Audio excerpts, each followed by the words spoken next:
جی السلام علیکم دوستو،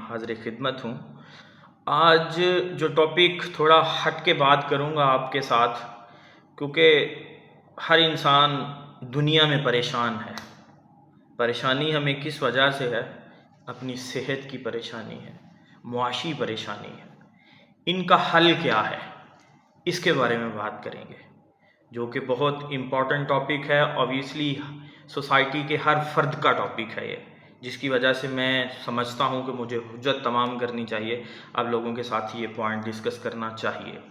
سب سے پہلے ہم اپنی صحت کے بارے میں پریشان ہیں۔ صحت کے بارے میں پریشان کیوں ہیں؟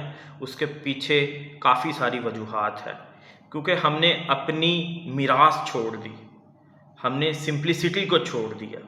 اگر میں بات کروں، ہم نے کچے برتن چھوڑ دیے، ہم نے ہر طرف پلاسٹک کر لیا، جو کہ میں نے سائنس میں ایک بات پڑھ رہا تھا، جب آپ ایک پلاسٹک کی بوتل میں پانی کو ڈال لیتے ہیں نا، اللہ نے پانی کے اندر ہماری صحت کو اچھا کرنے کے لیے کچھ بیکٹیریا، کچھ اس طرح سے چیزیں ڈیزائن کی ہوئی ہیں۔ جب وہ ایک اس طرح کی چیز میں رہتی ہیں تو وہ ڈیڈ ہو جاتی ہیں، جس کی وجہ سے ہماری باڈی کو اس طرح سے ملتا نہیں ہے اور ہمیں وہ اس طرح سے غذائیت نہیں پرووائڈ کرتی۔ نمبر 1۔ نمبر 2، میں نے ایک ڈاکٹر کی بات سن رہا تھا، وہ بھی میں یہاں پہ کوٹ کروں گا۔ اوبویسلی یہ میرا شعبہ تو نہیں ہے، لیکن پھر بھی میں سائٹیشن کر رہا ہوں اس بات کو آپ کے ساتھ شیئر کرنے کے لیے۔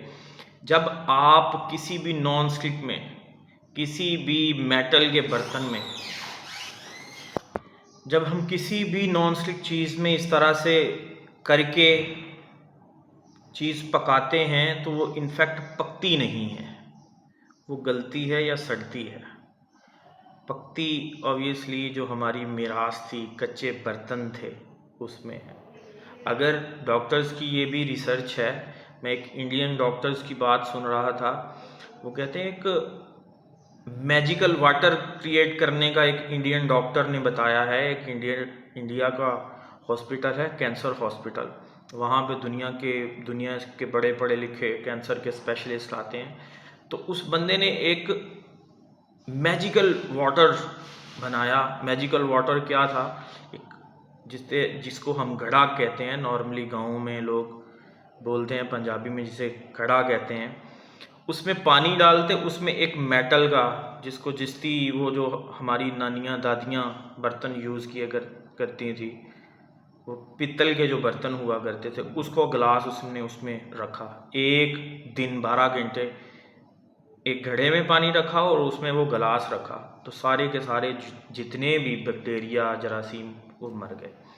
اس کے بعد اس نے اس میں 3-4 جو سبزیاں ہیں، جس طرح کوکمبر ہے، کھیرا ہے، سیلڈ کے طور پہ ہم گاجر کو یوز کرتے ہیں، وہ ہے، ادرک تھا، لہسن تھا، اس طرح وہ جو منٹ کے پتے تھے وہ تھا، اس طرح 5 چیزیں اس میں ڈالی اور 6 گھنٹے کے لیے اس کو رکھا۔ کہتے ہیں کہ ہم نے اپنے مریضوں کو یہ یوز کروایا، 1500 سے زیادہ لوگ جو کہ کینسر کی لاسٹ سٹیج پہ تھے، وہ ریکور ہو کے نارمل زندگی کی طرف آ چکے ہیں۔ اچھا، یہ ٹاپک تو اور تھا، بات کرنے کا صرف مقصد یہ تھا کہ ہم نے اپنی اوریجن کو چھوڑ دیا، جس کی وجہ سے ہر بندہ اپنی صحت کے حوالے سے پریشان تھا۔ تو میں یہی سجیسٹ کروں گا کہ جتنی نارمل غذا ہو سکے وہ کریں، اور اللہ نے کوئی بھی بیماری ایسی پیدا نہیں کی جس سے پہلے اس کا علاج نہ دنیا میں بھیجا ہو۔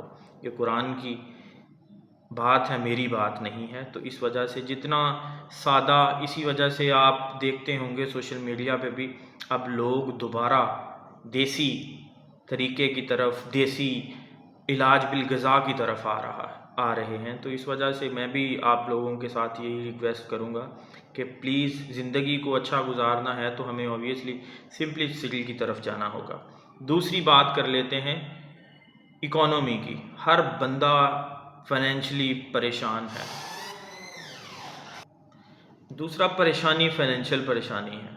یہاں پہ بھی میں ایک دینی سائٹ کوٹ کروں گا کہ لوگ رزق کو محنت میں تلاش کرتے ہیں، در حقیقت رزق سخاوت میں ہے، بانٹنے میں ہے۔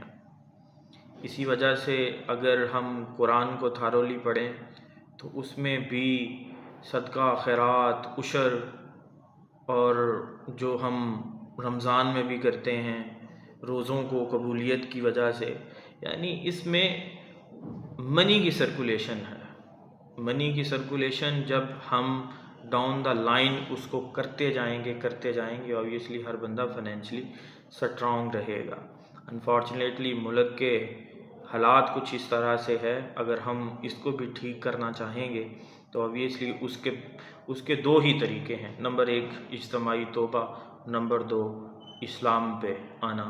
اگر ہم اسلام والے قانون نافذ کر دیں تو میں آپ لوگوں کو گارنٹی دے سکتا ہوں کہ دنیا میں کیا پاکستان میں کیا دنیا میں کوئی ایسا بندہ نہیں ہوگا کہ جو بھیک کے لیے آ جائے، جو فائنینشلی پریشانی میں چلا جائے۔ ہاں، اس کے لیے یہ ہے کہ آپ میانہ روی اختیار کریں، جو اسلام نے، جو فائنینشیل لاز اسلام نے ڈیولپ کیے ہیں اس کو امپلیمنٹ کرنے کی ضرورت ہے۔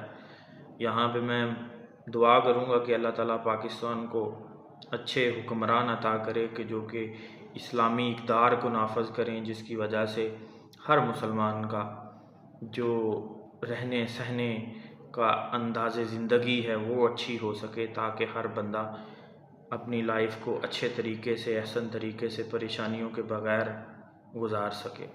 تو یہ چیزیں دو آپ کے ساتھ شیئر کرنی تھی کہ جو میرے مائنڈ میں تھی، کہ میں نے سوچا کہ آپ لوگوں کے ساتھ شیئر کریں۔